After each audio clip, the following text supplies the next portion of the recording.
सभी को जय हिंद दोस्तों, आप सभी का हार्दिक स्वागत है जय हिंद रिएक्शंस पे। आज की इंपॉर्टेंट और इंटरेस्टिंग वीडियो में आप देखेंगे इन पाकिस्तानियों को लगता है कि भारत की मार से अभी नहीं सऊदी अरेबिया बचाएगा। इस वीडियो में आप देखेंगे पाकिस्तानी एनालिस्ट कमर चीमा को और उनके स्पेशल गेस्टों की मशहूर पत्रकार आरजू काजमी, और ये दोनों मिलकर बात करेंगे हमारे प्यारे देश भारत के बारे में। तो ये वीडियो काफी इंटरेस्टिंग होगी, आपको बहुत कुछ जानने को मिलेगा। और ये वीडियो का सेकंड पार्ट है। फर्स्ट पार्ट ऑलरेडी हम चैनल पे डाल चुके हैं, जैसे आप लोगों ने बहुत ज्यादा प्यार दिया था थ्रू मैसेजेस और कमेंट्स, तो इसे भी अंत तक देखें। और चैनल पे नए हैं तो चैनल को सब्सक्राइब कर दें और वीडियो को हाइप दे दें। जय हिंद, जय भारत। अब सऊदी अरब की फौजें पाकिस्तान में आएंगी। जब इंडिया हमला करेगा तो लाहौर में बैठ के बॉर्डर पे लड़ेंगे। ये है नया। खुश हो मैडम? इधर सर ये अरब से लड़ते हैं कभी, ये मतलब ये पाकिस्तान में आके लड़ेंगे, मतलब ये क्या बात हुई सर? हमारी फौजें वहां चली जाएंगी लड़ने के लिए कि उनके ऊपर कोई अटैक कर देगा और उनकी फौजें यहाँ आ जाएगी? भाई अपनी अपनी जगह पे क्यों नहीं लड़ रहे? ये कौन सी नई डील है? आपको दरअसल आप देखिए, ये वट्टा सट्टा क्यों चल रहा है सर? ये आपने सऊदी अरब के डिफेंस मिनिस्टर का बयान सुना, देखा? सऊदी डिफेंस मिनिस्टर का बयान, Khalid bin Salman, one front against any अग्रेसर,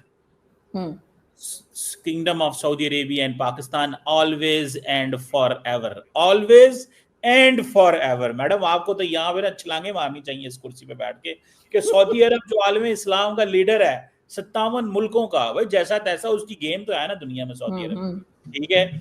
मतलब जिस सेंस में भी आप चले जाएं, इस वक्त पूरा अमेरिका परेशान है कि जनाब अमेरिका वो सिक्योरिटी गारंटीज ही नहीं दे सका जो पाकिस्तान दे रहा है। वाह! तो मैडम पाकिस्तान रेलिवेंट हुआ है दुनिया में, इसमें तो खुशी की बात है।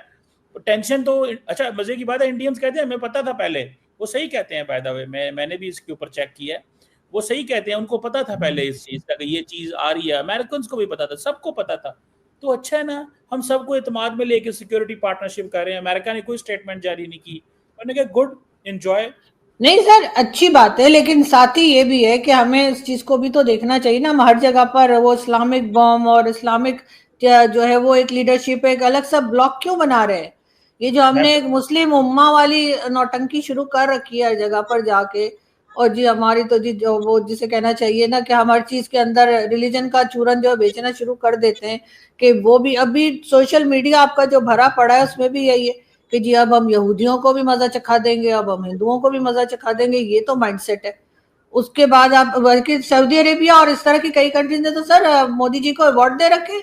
उन्होंने जो है उनको दिए कई बार, आप खुद जानते हैं हाईएस्ट सिविलियन अवार्ड जो है वो सऊदी अरब ने भी दिया है, बाकी सब ने भी दिया है। तो आपका ख्याल है वो जाकर इंडिया से लड़ेंगे?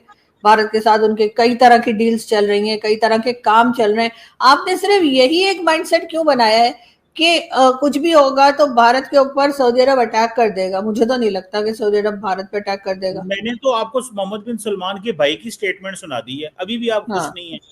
नहीं कुछ नहीं, मुझे नहीं लगता कि भारत अगर हम पे अटैक करेगा तो सऊदी अरब उसको, सऊदी अरब जो जाके सऊदीज जो है वो अटैक कर देंगे, ऐसा मुझे नहीं लगता।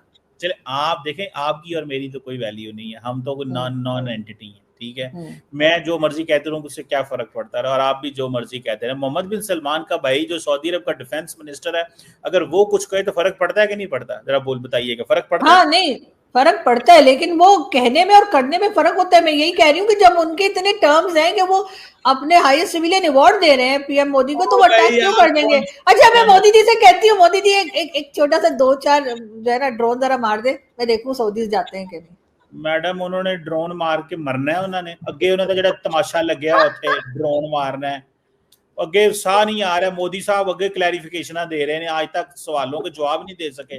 डॉक्टर जयशंकर बोले नहीं इंटरनेशनल मीडिया के आगे, अब मेरे नहीं आप इंक्वायरियां खुलवाना चाहती हैं। मोहम्मद बिन सलमान के भाई खालिद बिन सलमान ने कहा है one front against any aggressor. Any में इंडिया भी आता है, एनी में नेपाल भी आता है, जो भी होगा भाई, जैसा भी होगा, एनी एग्रेसर। सो क्वेश्चन है जनरल छोड़ दिया है। अब इससे जरा थोड़ा आगे निकलते हैं मैडम। ईरान के अंदर इंडिया ने इन्वेस्टमेंट की हुई है चाबहार पोर्ट के ऊपर, कुछ $350 मिलियन का ये कह रहे थे इन्वेस्टमेंट करेंगे, कुछ 100-150 इन्होंने कर दी हुई है। मैडम वो तो डूब गया, अमेरिका ने तो वापस ले लिया सारा कुछ। उन्होंने कहा है कि जो चाबहार पे काम करेगा, एक दिन ट्रम्प फोन करता है, hello my friend mister Modi, how are you? Narendra, I love you, I like you.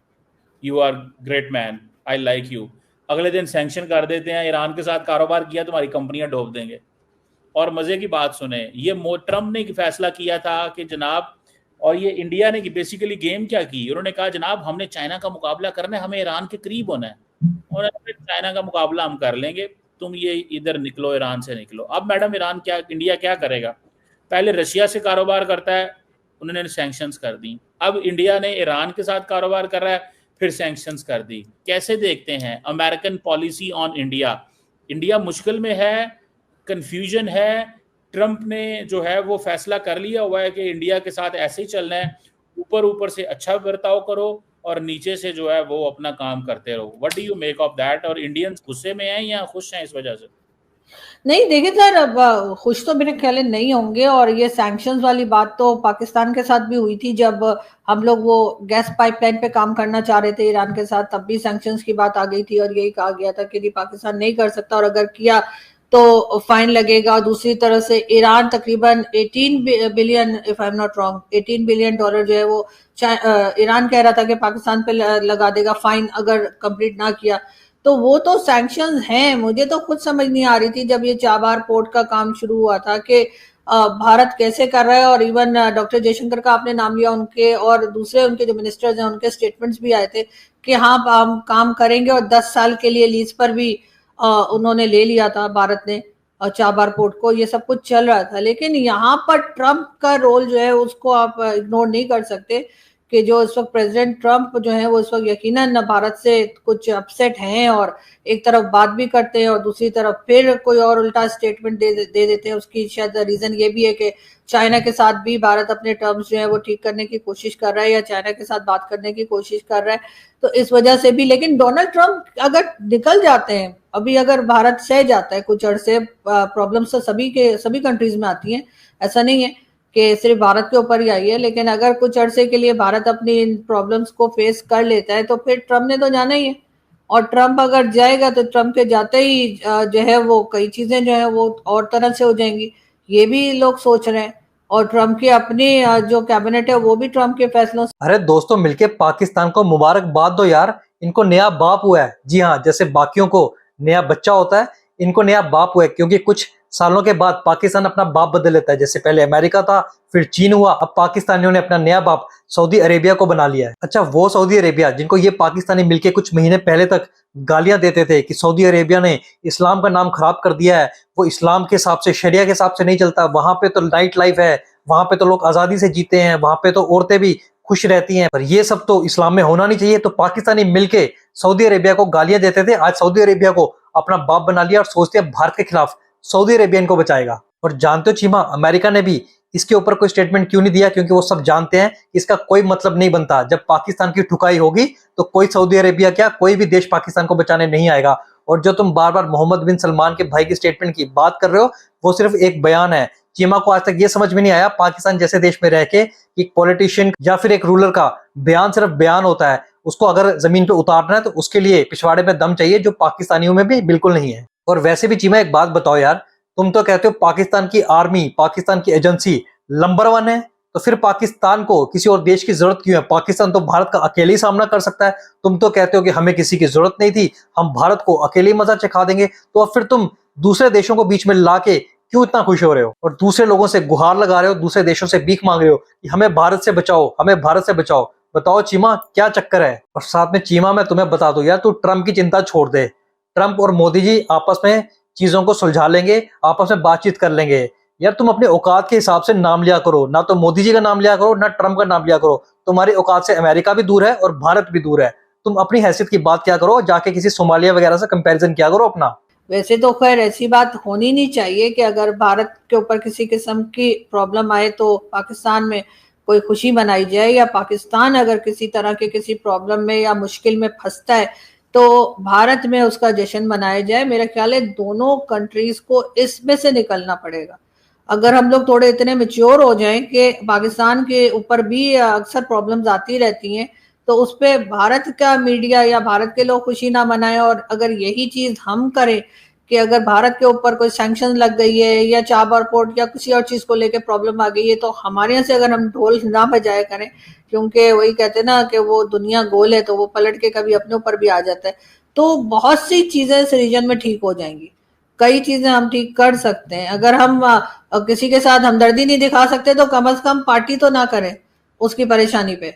लेकिन हमारे यहाँ कुछ लोग हैं जो ऐसा ही करते हैं, और अभी जैसे कहते हैं ना कि ऊंट पहाड़ के नीचे आकर भी जो है वो काफी ऊंचा रहता है, तो इस वक्त भारत का वही हाल है कि आप जो मर्जी कह लीजिए, चाबहार पोर्ट पे नहीं हो रहा, ये हो रहा है, वो हो रहा है, लेकिन इस वक्त भी आपकी इकोनॉमी के मुकाबले में उनकी इकोनॉमी जो है वो इस वक्त भी मुश्किल में है, कम है, और आप जिस पोजीशन में हैं उससे अभी भी इस वक्त भी भारत जो है वो थोड़ा सा बेहतर ही चल रही है। मैं कोई भारत का साथ नहीं दे रही हूँ, जो बहुत से लोग लिखना शुरू कर देते हैं कि ये तो इंडियंस का साथ दे रही है। मैं ये इसलिए बता रही हूँ ताकि मेरी कंट्री थोड़ा सा प्रोग्रेस करे, मेरी कंट्री के लोग थोड़ा सा बेहतर सोच सकें, और बहुत ज्यादा जब आप नेगेटिव सोचते हैं और किसी दूसरे के गिरने पे या परेशानी पे पार्टी करते हैं, तो कुछ दिन बाद आप खुद भी सर पकड़ के बैठे होते हैं। अब ये सऊदी अरेबिया हो गया, अमेरिका हो गया, या कोई और कंट्री, आपके ख्याल से ये कितने दिन आपके साथ है? इनका जिस वक्त मतलब पूरा हो जाएगा ये आपको साइड पे कर देंगे। कई बार पहले भी हुआ है, अमेरिका का साथ तो हमने अफगानिस्तान के वक्त भी दिया था, और उसके बाद जब अफगानिस्तान पे हमने उनको जगह दी कि यहाँ से आप ड्रोन ले जाके फेंकते रहे, वो तकरीबन 20-22 साल यही चलता रहा, और उसके बाद जब अमेरिका निकल गया तो वो सारा का सारा इल्जाम जो है वो सिर्फ और सिर्फ आपके ऊपर आया क्योंकि आपने अमेरिका का साथ दिया। इस वक्त अफगानिस्तान के लोग आपसे नाराज हैं, कोई बात नहीं करना चाहता, कोई शक्ल नहीं देखना चाहता, सब कहते हैं कि जी इन्होंने हमारी कंट्री की इंसेंट बजा दी, इन्होंने हमारा नुकसान किया है। तो यही चीज लेकर अगर आप फिर बाद में आगे जाएंगे, अगर MBS को कोई काम है या सऊदी अरेबिया का कोई काम है और सऊदी अरेबिया का उस तरीके से हमसे काम ना निकला जो उन्होंने बता रखा है, बहुत सी चीजें तो मीडिया में आती भी नहीं है, आप खुद भी जानते हैं, हर चीज तो नहीं बताई गई होगी, तो अगर वो तमाम कुछ ना हुआ तो उसके बाद सऊदी अरब भी साइड पर हो जाएगा और आंखें फेर लेंगे, इसलिए कि वो तो बेनिफिट जुड़े होते हैं। लेकिन हमारे यहाँ उस चीज को समझा नहीं जाता। वक्त से पहले पार्टी करना, वक्त से पहले जिसे कहते हैं ना मिठाइयां बांटना, ये हम पाकिस्तानियों की आदत सी हो गई है, और 4 दिन के बाद पता लगता है कि वही मिठाई का जो डब्बा जो है ना वो मुंह में पड़ा होता है, और उसके बाद हम कुछ और कर रहे होते हैं। तो हमारे यहाँ थोड़ा सा हमें सेंसिबल होने की जरूरत है, थोड़ा सा हमें सब्र करने की जरूरत है, और स्पेशली दूसरे की प्रॉब्लम में पार्टी ना करें तो अच्छा। अगर दूसरा करता है और आप भी वही करते हैं तो फिर आप में उसमें तो कोई फर्क नहीं है, आप उनके साथ उसी तरह से कर रहे हैं। अगर आप थोड़ा सा मिच्योर होकर दिखाएं, आप थोड़ा सा कहें नहीं जी हमें अच्छा नहीं लगा कि चाबहार पोर्ट को इस तरह से काम रोका जाएगा या काम नहीं बनेगा उसमें, क्योंकि इसमें सिर्फ भारत का नुकसान नहीं है, उसमें ईरान का भी नुकसान है, उसमें अफगानिस्तान का भी नुकसान है, उसमें भारत अकेला तो नहीं था, और कंट्रीज भी थी। लेकिन आपका क्योंकि वहां पे भारत है और आप में अंदर एक वो हिंदू हेटरेट आप लोगों ने बना के रखी है, आपके सोशल मीडिया भी इसी से भरा पड़ा, मैं स्क्रीनशॉट भेज सकती हूँ, बहुत से लोगों ने लिखा, तो उसकी वजह से आप जो है वो बस आपको ना अफगानिस्तान दिखाई दे रहा है, ना ब्रदरली इस्लामिक कंट्री ईरान दिखाई दे रहा है, आप जी पार्टी करो जी भारत का नुकसान हो गया जी, भारत तो गया। तो सर वो गया वाली बात मुझे नहीं लगती। आरजू जी, आपने बिल्कुल सही कहा कि हमें एक दूसरे की परेशानी में या एक दूसरे के ऊपर जो सैंक्शंस लगते हैं उसमें खुश नहीं होना चाहिए। पर मैं आपको सही बात बता दूं तो भारतीयों को घंटा फर्क नहीं पड़ता कि पाकिस्तान में क्या हो रहा है, पाकिस्तान में क्या चल रहा है। हम लोग पाकिस्तान की खबर भी नहीं रखना चाहते। और जैसे ही आपने ये बात बोली कि हमें दोस्तों और पड़ोसियों की परेशानी से खुश नहीं होना चाहिए, आपने देखा चीमा कैसे हंसने लगा, क्योंकि चीमा को अपनी असलियत पता है कि कैसे भारत के ऊपर अगर कोई प्रॉब्लम आती है तो पाकिस्तानी उसका मजा लेते हैं, और भारत है जो पाकिस्तान की तरफ ना ध्यान देता है। और जितनी बार भी आमना सामना हो, चाहे खेल के मैदान में चाहे जंग के मैदान में, भारत ने हमेशा ही पाकिस्तान की ठुकाई की है। तो दोस्तों आशा करता हूँ वीडियो आपको काफी पसंद आएगी। वीडियो आपको अच्छी लगी है तो लाइक और शेयर जरूर कर दें, और अपने विचार हमें कमेंट सेक्शन में लिखकर जरूर बताएं, और एक बार फिर चैनल पे नए तो चैनल को सब्सक्राइब कर दें। जय हिंद, जय भारत।